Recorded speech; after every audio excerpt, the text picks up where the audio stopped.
안녕하세요. 오늘은 특별히 우리 학생 회장님이 사회를 해서 감사합니다. 우리 27장 7절을 같이 한번 읽읍시다. 27장 7절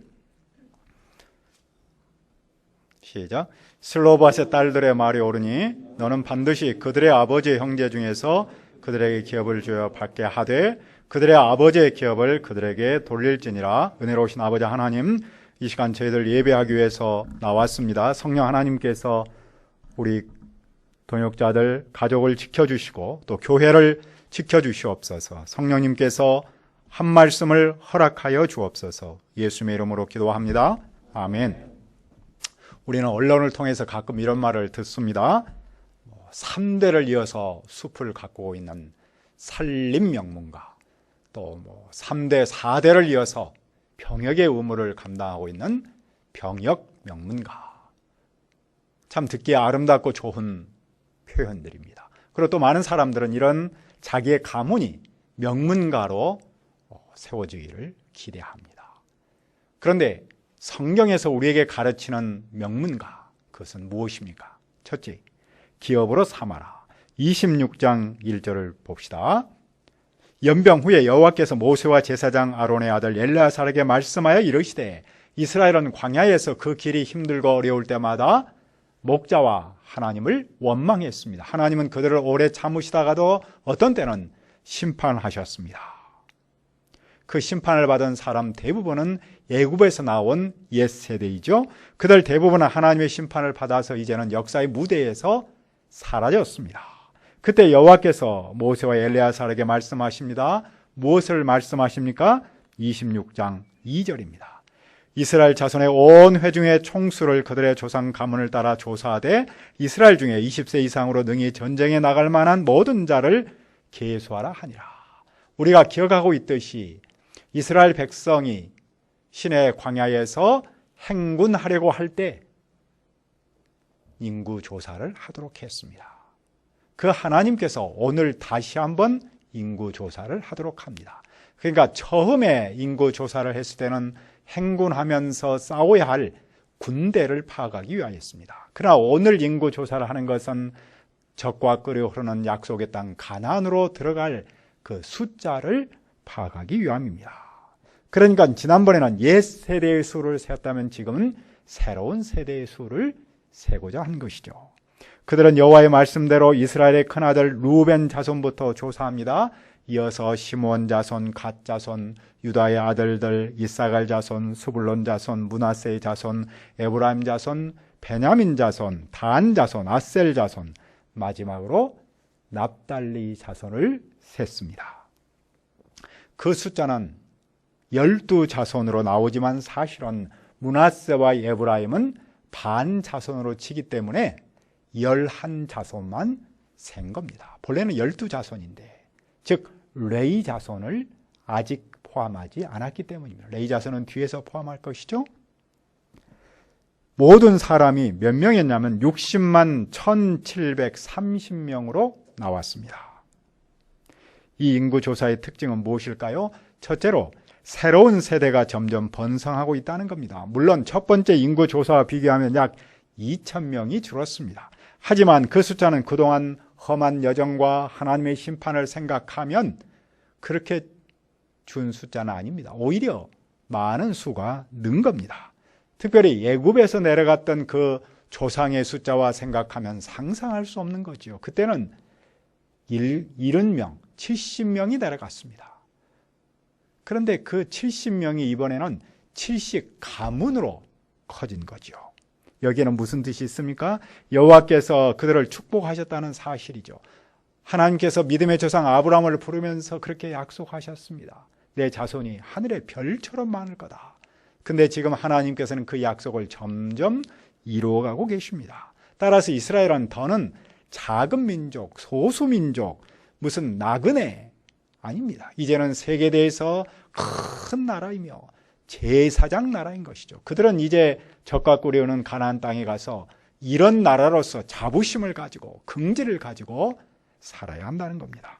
둘째로 많이 늘어난 가문이 있는 반면 준 가문이 있습니다. 예를 들어서 시몬 자손은 줄었고 므낫세 자손은 늘었습니다. 시몬 자손의 감소는 불순종한 처벌의 성격이 있습니다. 시므리의 불순종과 죽음이 아마 그것을 나타낸 것이겠죠. 무엇을 가르칩니까? 여호와께서는 순종하는 자는 복을 주시고 반면에 불순종하면 벌을 내리신다는 겁니다. 그러므로 그들은 약속의 땅에 가서 하나님의 말씀대로 살아서 복을 받아야 한다는 것이죠. 복은 순종을 통해서 오기 때문입니다. 그들이 그러면 인구를 조사한 목적은 무엇입니까? 26장 52절로 53절입니다. 여호와께서 모세에게 말씀하여 이르시되 이 명수대로 땅을 나눠 주어 기업을 삼게 하라. 기업은 유산을 말해요. 그들은 땅을 기업으로 삼아야 합니다. 땅은 사고 파는 것이 아니라 대대로 지키고 물려줘야 하는 유산입니다. 다시 말하면 하나님께서 주시는 선물입니다.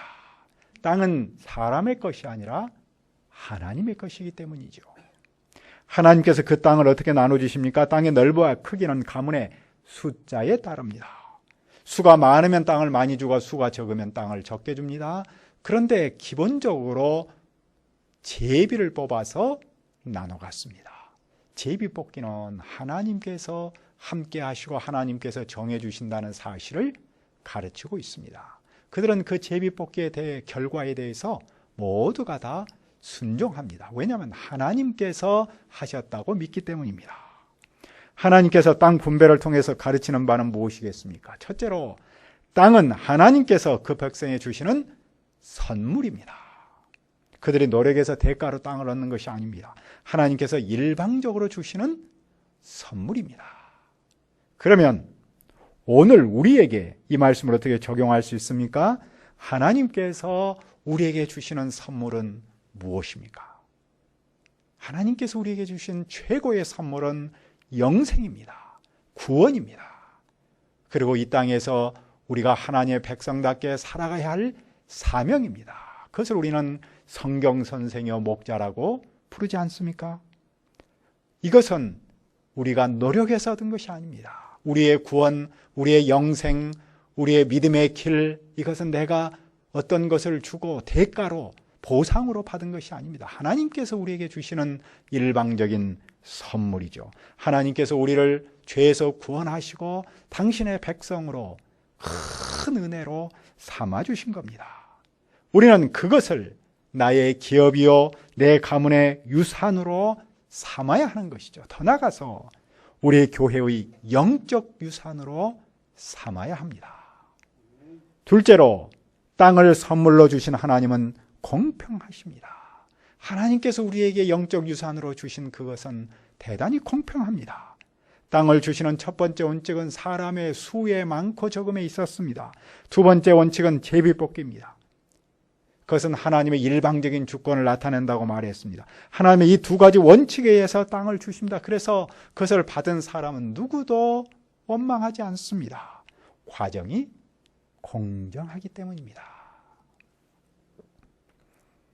현 정부는 시작과 함께 모든 사람이 감동한 말을 했지 않습니까? 정말 참 좋은 말입니다. 기회는 평등하고 과정은 공정하고 결과는 정의로울 것이다. 참 좋은 말입니다. 하지만 현실은 그렇지 못하죠. 최근 인천국제공항공사가 여객 보안 검색 직원을 청원 경찰 신분으로 직접 고용하기로 하면서 여러 가지 논란이 있습니다. 그것을 이른바 인국공 사태라고 그렇게 부르더라고요. 인천공항 어쨌든. 그래서 청와대에 무슨 청원을 했는데 공기업 비정규직의 정규화 그만해달라 이런 청원을 했더니 많은 사람이 동의를 했다 그러군요. 특별히 20대 청년 대학인들이 상당히 동의를 했다 그럽니다. 얼핏 보면 비정규직을 정규화하는 일은 참 좋은 일이 아닌가요? 그런데도 많은 사람이 문제점을 지적하더군요. 그러면서 하는 말이 과정이 공정하지 못해서 그렇다 그렇게 말합니다. 저는 이걸 보면서 사람이 제도적으로 정의로운 사회를 만든다는 것이 얼마나 참 쉽지 않은가를 배웁니다. 태생적 한계라고 할 수 있겠죠. 따라 진정한 공평, 정의로운 사회는 하나님만이 만들 수 있습니다. 그것은 무슨 말입니까? 우리의 교회가, 우리의 믿음의 사람이 그 일에 적극적으로 힘쓸 때만이 이 사회에 공의가 이루어진다는 겁니다. 자, 레이는 따로 인구를 조사한다 그랬죠?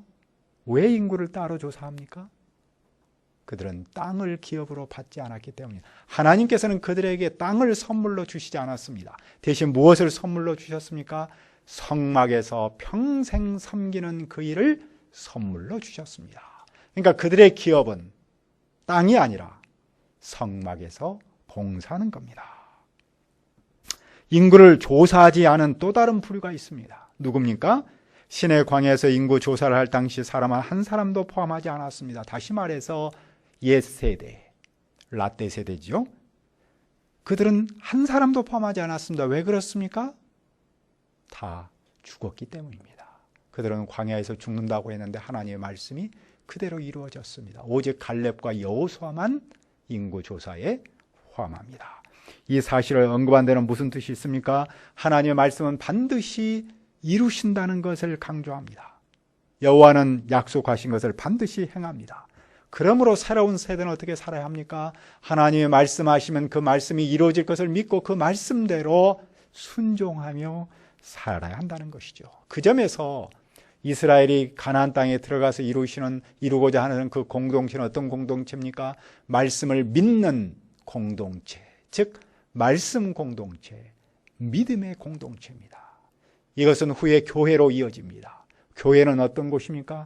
하나님의 말씀을 믿는 말씀의 교회, 그 말씀을 믿는 믿음의 교회로 살아야 한다는 것입니다.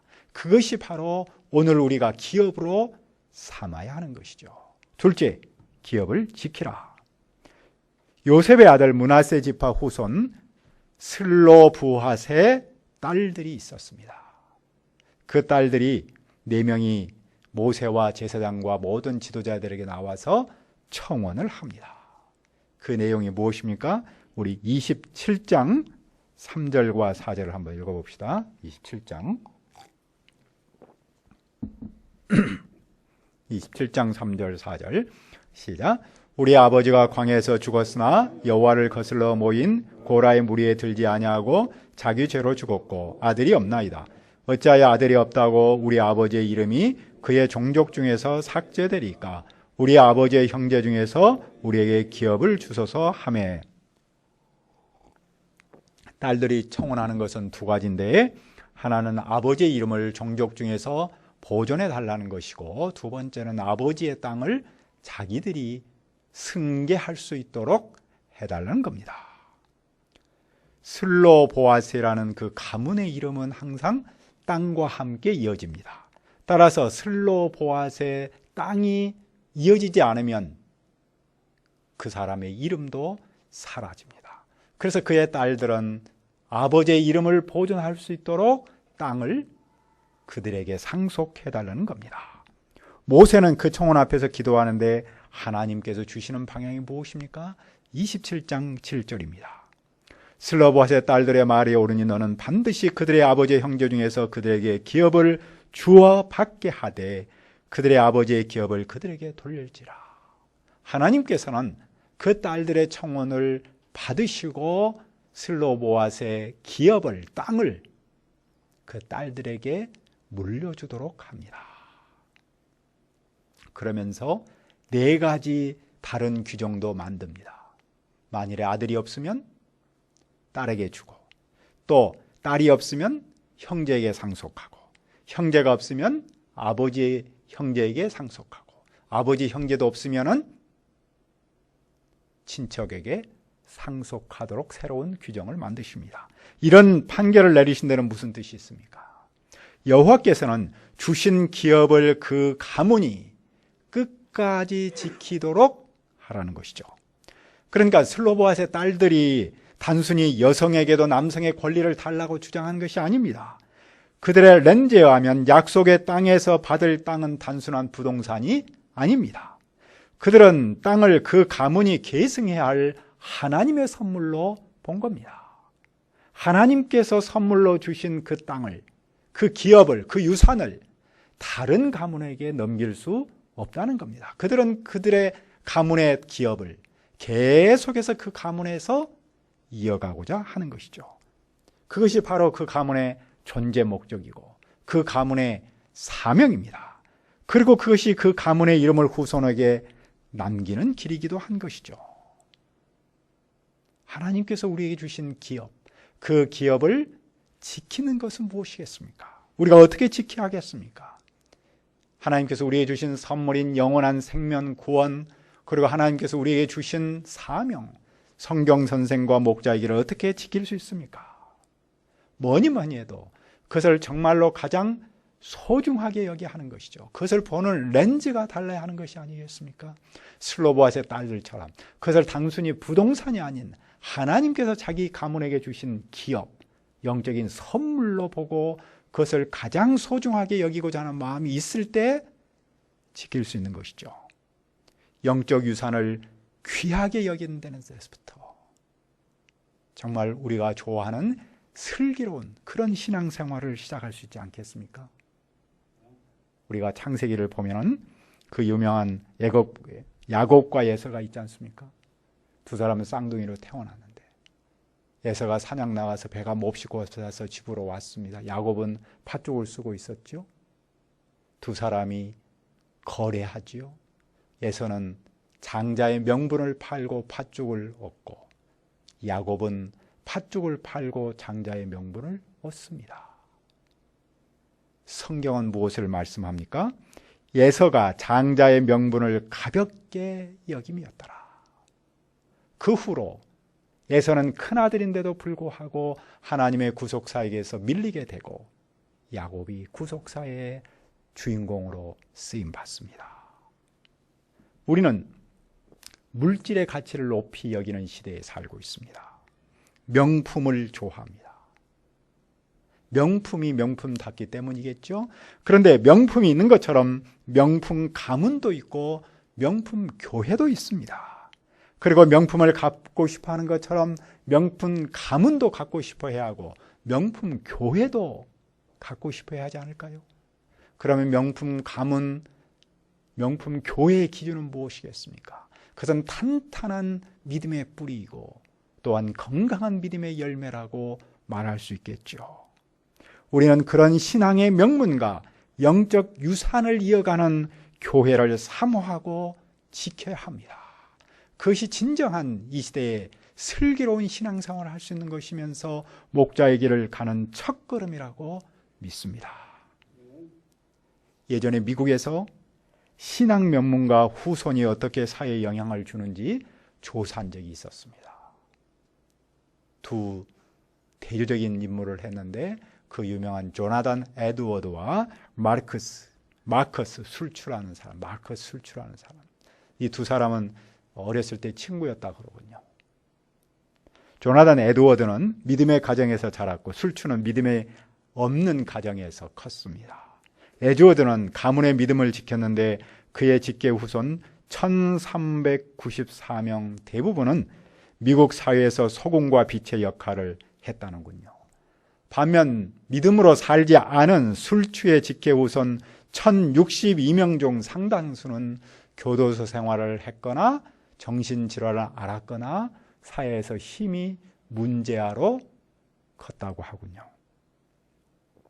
믿음은 한 개인으로 끝나지 않고 그 가문과 사회에 실제적 영향을 끼치는 것을 하나의 조사로 보여준 것이겠죠. 따라서 믿음을 갖는 것도 중요하지만 더 중요한 것은 그 믿음을 지키는 겁니다. 하나님께서 우리에게 주신 선물을 받는 것도 중요하지만 그 선물을 끝까지 간직하고 그 선물을 물려주는 것은 더 중요하다는 겁니다. 믿음의 명문 가문, 신앙의 유산을 지키는 명문 교회야말로 이 시대에 가장 소중한 자산인 것이죠. 왜 그렇습니까? 그만큼 가정과 교회의 영향이 크기 때문입니다.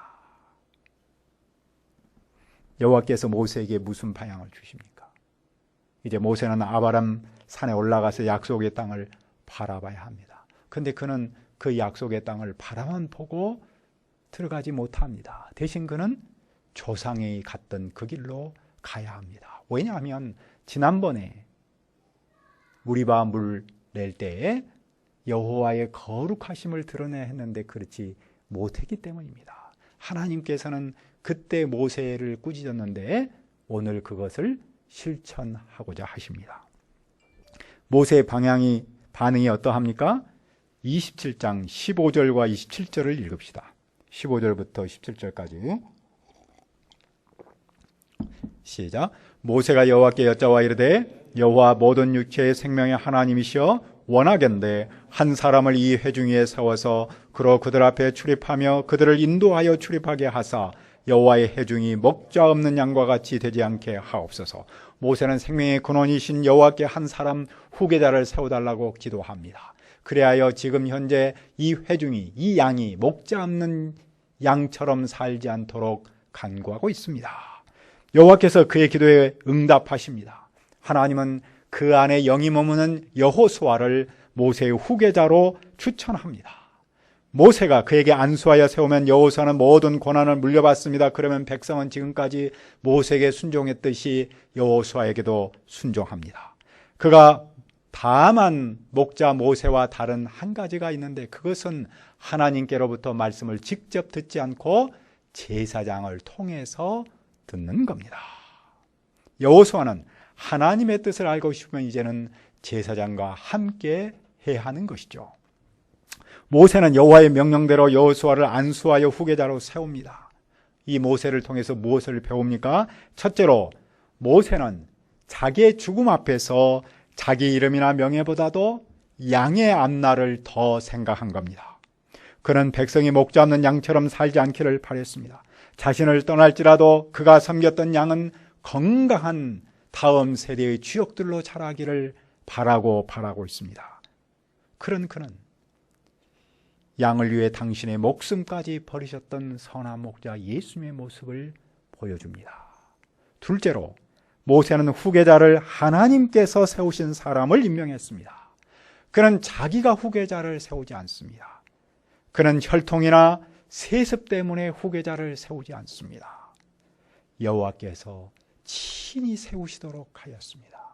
그리고 여호와께서 세우신 그 사람을 영접하고 그 사람을 안수하여 후계자로 임명합니다.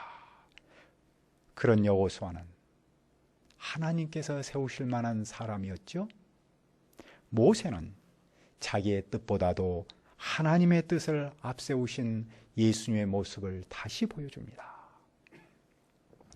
오늘 우리가 가문의 기업, 교회의 영적 유산으로 삼아야 할 것은 무엇입니까? 하나님께서 우리에게 선물로 주신 영생이며 성경선생과 목자의 길이 아니겠습니까? 우리가 그것을 가장 소중히 여길 때 그것을 우리는 오늘 우리의 개인의 기업, 가문의 기업, 교회의 기업으로 삼을 수 있습니다. 뿐만 아니라 그것을 우리 개인과 가문과 교회의 기업으로 끝까지 지킬 수 있는 것이죠. 그러면 우리는 이 땅에서 목자의 길을 갈 수 있고 그 또한 슬기로운 신앙의 길을 갈 수 있습니다.